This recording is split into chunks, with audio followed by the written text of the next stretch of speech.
Hello and welcome to my YouTube channel. Today I wanted to talk to you about 2Pac's song lyrics, "Death Around the Corner," and it was came out in 1995. It was a year before he was murdered, and I was just thinking this morning about I was just because I was a big 2Pac fan when 2Pac first came out in 1991. And I was 15 years old, and Tupac made his first album. Uh, his first album, well, first he came out with Digital Underground in 1989, and then in 1991 he came out with his first tape. Was It was Apocalypse Now was his first tape, and then after that he came out with All Eyes on Me, and that was came out in 1995, and that was the Death Around the Corner um, song. And it has been, and I was thinking about it today about how prophetic it is, and I looked it up, and it actually said that song Death Around the Corner has over 17 million views on one song, and it's the most prophetic and haunting song of all time, quote unquote. And I was thinking like, wow, the lyrics is really Death Around the Corner in 1995, and then he was killed September 13th of 1996. So he made this song within a year or so of getting killed. And so I just like to read to you guys the song lyrics, and also wanted to say thank you guys for all the subscribers in this last month. And I'm up to 1,140, so I think that's awesome. And just wanted to say thank you. And but anyways, I'll go ahead and I'm gonna kind of say this in the 2Pac voice as well. And here's how the song starts: "Death Around the Corner" by 2Pac Shakur. Why you buy the, and this is and actually hold on, let me go back and because they actually let me go to this through Genesis website. Okay, because it actually got said Into the Voices. So Into the Voices, the intro goes in a child's voice. Why you by the window? And I would say also, before I say these lyrics, I want to say parental guidance, over 18 audience, profanity warning. So here's the lyrics in a child's voice. "Why you by the window? What's wrong, Daddy?" The mother say, I know what's wrong with that crazy motherfucker. He just stands by that damn window with the fucking AK." And the 2Pac voice, "There you go." And then the woman's voice, "You don't work, you don't fuck, you don't eat, you don't do a damn thing." And then so the verse one, 2Pac goes, he says, "I see death around the corner, gotta stay high while I survive in the city where the skinny die. If they bury me as a G, no need to worry. I expect retaliation in a hurry. I see death around the corner any day, try to keep it together. No one lives forever anyway, struggling and striving. My destiny is to die. Keep my finger on the trigger, no mercy in my eye. In a ball of confusion, I'm thinking about my daddy. Madder than a motherfucker. They never should have had me. I guess I see too many murders. The doctors can't help me. Got me stressing with my pistol in my sheets. It ain't healthy. Am I paranoid? Tell me the truth. I'm out the window with my AK ready to shoot. Red out of endo, and my mind can't take the stress. I'm out of breath. Maybe want to kill my damn self, but I see death around the corner." And then here goes the chorus, which is off of a old movie. I forgot what the movie was, but it's an old, like a gangster movie. And then it says, "When we were kids," and it says it in their voice. It's like it's like a Spanish movie, but in a Spanish voice, it says, "When we were kids, belonging felt good." And then 2Pac says, "I see death around the corner." And then it says, "But having respect, that feels even better. I see death around the corner. When we were kids, belonging felt good. I see death around the corner, but having respect, that feels even better. And then verse 2, I see death around the corner. The pressure's getting to me. I no longer trust my homies. Them phonies try to do me. Smoking too much weed got me paranoid, stressed. Pack a gat in a vest under my clothes when I dress. Here's hoping I die the way I live, straight thugging. Hugging my trigger for all them that was bugging. My homies told me once, don't you trust the other suckers. They front like they're your homies, but they phony motherfuckers. And even if I did die young, who'd care? All I ever got was mean mugs and cold stares. Got homies in my head that have passed away screaming, please, young mate, geez. I can't give up, although I'm hopeless. I think my mind's gone. All I can do is get my grind on. Death around the corner. And then the chorus. When we were kids, belonging felt good. I see death around the corner. But having respect, that feels even better. I see death around the corner. When we were kids, belonging felt good. I see death around the corner. But having respect, that feels even better. And then verse 3. I was raised in the city, shitty ever since I was an itty bitty kitty, drinking liquor out of my mama's titty. And smoking weed was an everyday thing in my household, and drinking liquor till you're out cold. And though I'm grown now, nigga is still on pow, busting on all of them till they gone. How many more jealous ass bitches coming for my riches? Now I gotta be suspicious when I bone, cause if I ain't sharp and heartless, the bitches will start shit. Excuse me, but this is where we part, bitch. No more game for free. Please explain to me why Nick Trip, bitch, who you came to see, murder me now, but see me later, man. That's on my pops. I got homies that will hunt you till you drop. I hope the Lord can forgive me. I was a G, and getting high was a way of being free. I see death around the corner. And then the chorus. When we were kids, belonging felt good. I see death around the corner. But having respect, that feels even better.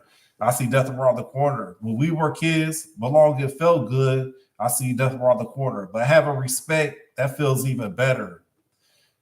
And then the outro. This is for all the real motherfucking out there. I know you ain't scared to die. We all gotta go, you know. A real motherfucker will pick the time to go and make sure he handles his motherfucking business. You think you're gonna live long enough to spend that money? You fucking hump. Y'all niggas stop acting like pussies out there, all right? If any of you are tired of getting ripped off by guys like that, and then it's into another voice from another older movie. I think it might be from the same movie that he was talking about earlier with the lyrics.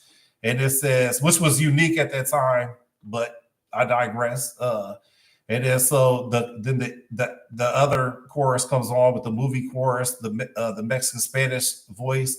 I want his family dead. I want his house burnt to the ground. I want to go there in the middle of the night. I want to piss on his ashes. I want his family dead. I want his house burnt to the ground. I want to go there in the middle of the night. I want to piss on his ashes. I want that son of a bitch dead. I want him dead. I want him dead. I don't care. Wow. And so that's the 2Pac's Death Around the Corner lyrics. And and then when 2Pac wrote these lyrics, it was after his friends Haitian Jack, that was also friends with Puff Daddy, that was also friends with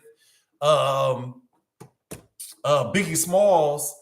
They set 2Pac up. So this was after 2Pac got set up, and so he's heartbroken. He's really going through it because it was Puff Daddy got with Biggie Smalls and with Haitian Jack, and then 2Pac was supposed to come to the recording studio to record, and Biggie Smalls was there, and Haitian Jack had 2Pac set up and shot and got robbed.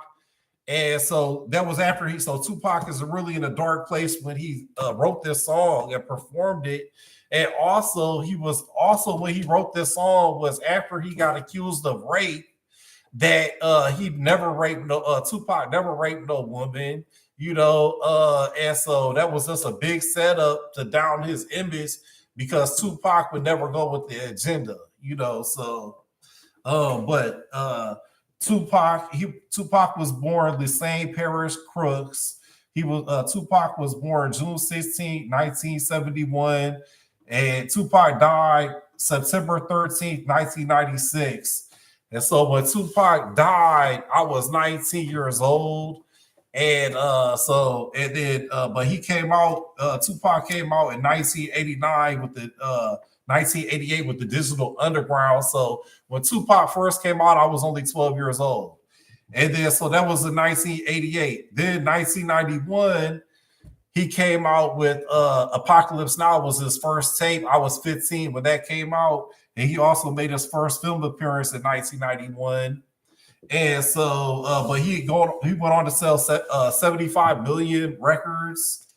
And so his parents was in the Black Panthers, so he was born into a radical group as well with Tupac. And then so Tupac was born in New York City, East Harlem. So he was born into a urban area, with radicals, and so that's the kind of childhood that he had. But then in 1984, in 8th grade and 9th grade, Tupac went to Baltimore. So from birth, through 8th grade, he lived in Harlem, New York, with the Black Panthers. But then in 7th grade, his mom seen that his son, they realized Tupac had some talent, and so they wanted to get him out of New York City and give him a fresh start in Baltimore. And so he went there 8th and 9th grade.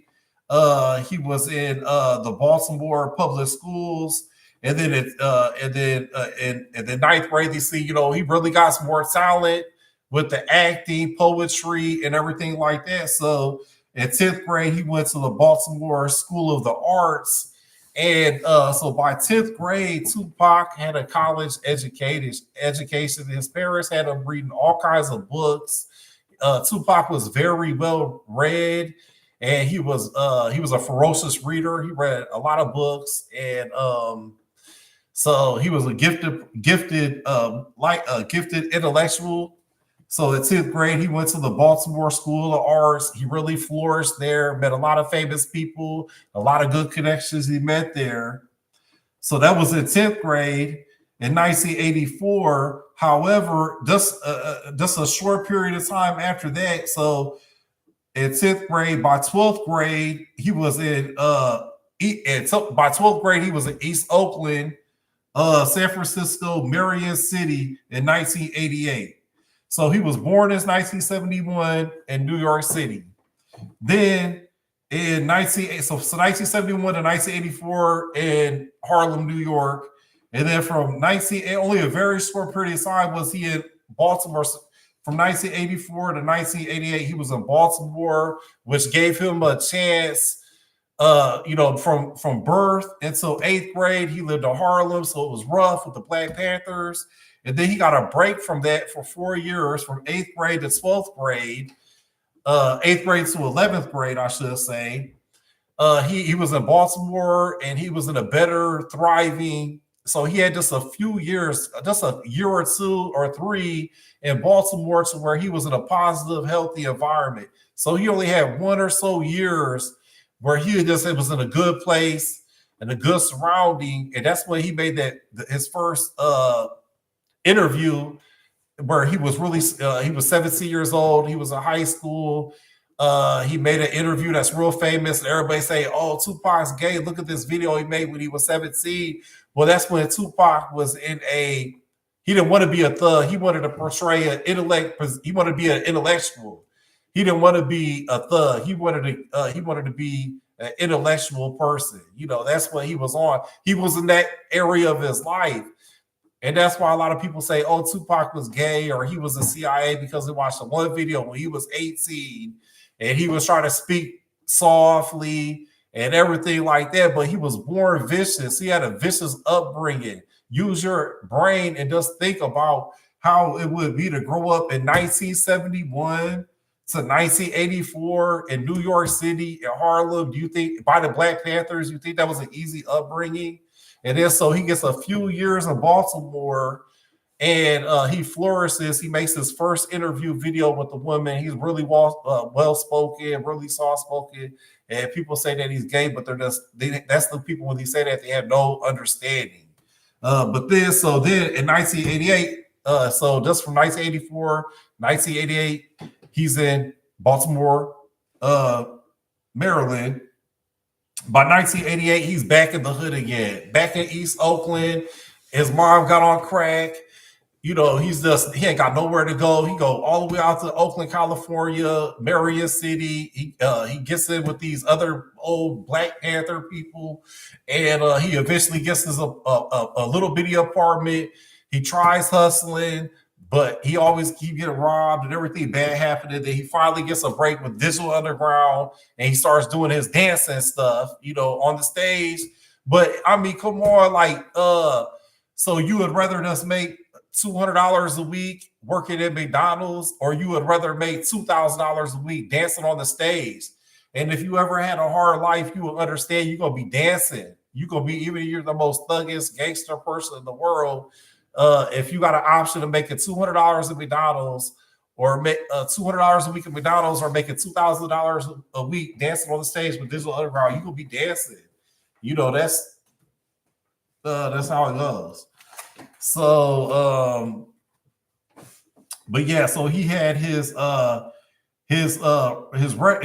record career from 91 to 96. So he only had really 5 years. He only had a 5-year run where he made all these movies, all this music, only in 5 years. And opposed to like these other actors who's been acting for 50, 60 years, and singer actors that's been around forever. It didn't have as much success as Tupac in 5 years, even though their careers was twice, 3, 4, 5, 10 times as long as Tupac. He still was more significant. Tupac was prophetic. And see, another thing that it's a lot hard for people to understand that wasn't born in the 1970s. If you was born in the 1980s, the 1990s, 2000s, you're not going to be able to understand the significance when Tupac came out in 1991, in 1988. It was still a really divided America in the 1970s. I was born in 1976, and I would say it was a racial divide somewhat in the late 70s, early 80s. But by 1989, it had all went away.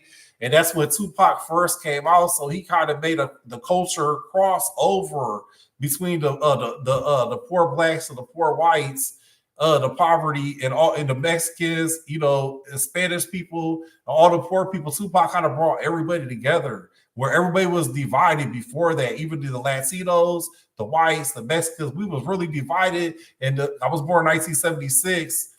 And so by my first few years, I vaguely remember, in the 70s and the early 80s, it was a divide. However, by 1989, with Tupac, King Griffey Jr., crack cocaine, HIV, all the other stuff that came out in the late 80s and early 90s, the whole racial divide crumbled. But Tupac was one of the most significant. I would say the Beastie Boys, License to Ill, that came out I think in 1988, and so that was the white guys from New York. New York City is where rap music started at. It started out with the house parties and all the DJ Flat, whatever all them guys was. They was just having fun house music.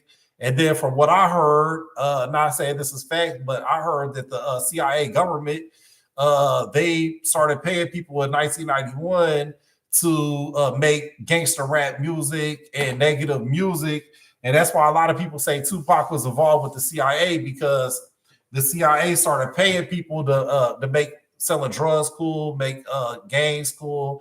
And he was really influencing people through all the movies. If you look at all the movies in the 80s and 90s, it was real glamorized crime. It was a mass incarceration that was going on at that time. So a lot of people thought Tupac was involved with the CIA because he had so much influence.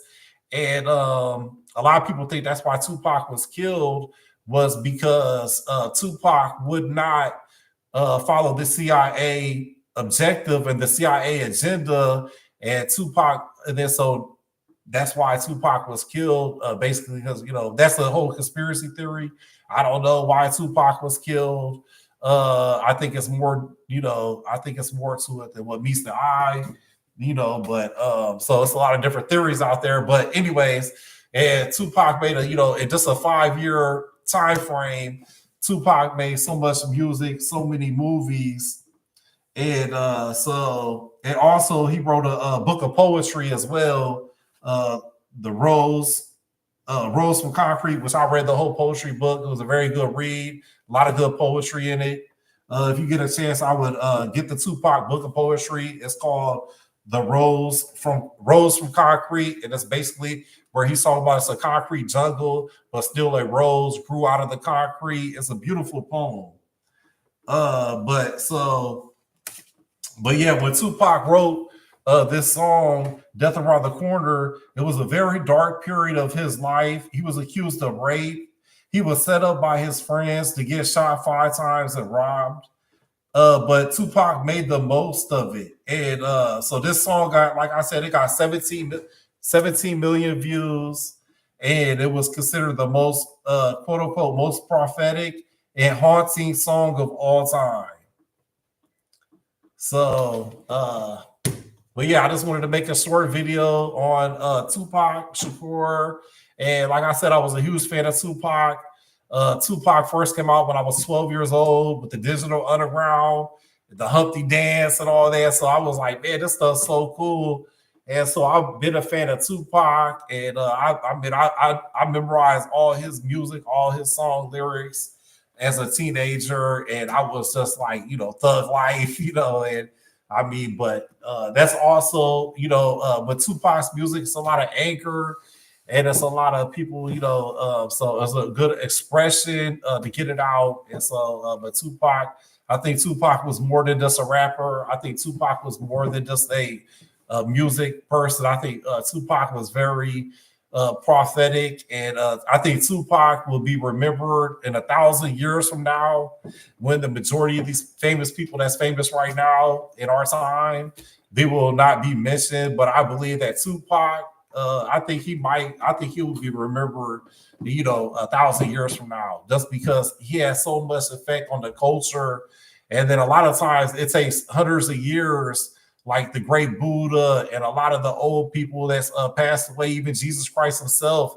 It took 400 years or so after he died before the New Testament was written. So it takes hundreds of years. It takes many lifetimes. It takes generations to really get the whole concept and the whole, to wrap your mind around about how great somebody was. But I think Tupac has that potential for his greatness to keep growing, to people really to see, and because you can see it's a lot of hate on Tupac right now, where, they're saying, oh, Tupac was gay. Tupac, he was working for the CIA, and it's all kinds of negative connotations and all that. But I think that'll all be disproven, and then his light will shine bright for all eternity. Tupac was a man of God. He believed in God. And in this song lyrics, he asked, Lord, please forgive him. He asked for forgiveness, and that's key to asking for forgiveness. That's what Jesus Christ wants. And Tupac was a believer. So God bless Tupac, and may Tupac rest in peace, and may Tupac live on forever. And I just want to say thank you to all my subscribers. Thank you for all the viewers. And I look forward to doing some more different kind of topics. And hopefully I'm going to work on my lighting as I see. I could do some maybe different lighting and maybe get a better camera eventually than my desktop. But I appreciate you guys for listening. Thank you. And until next time, take care.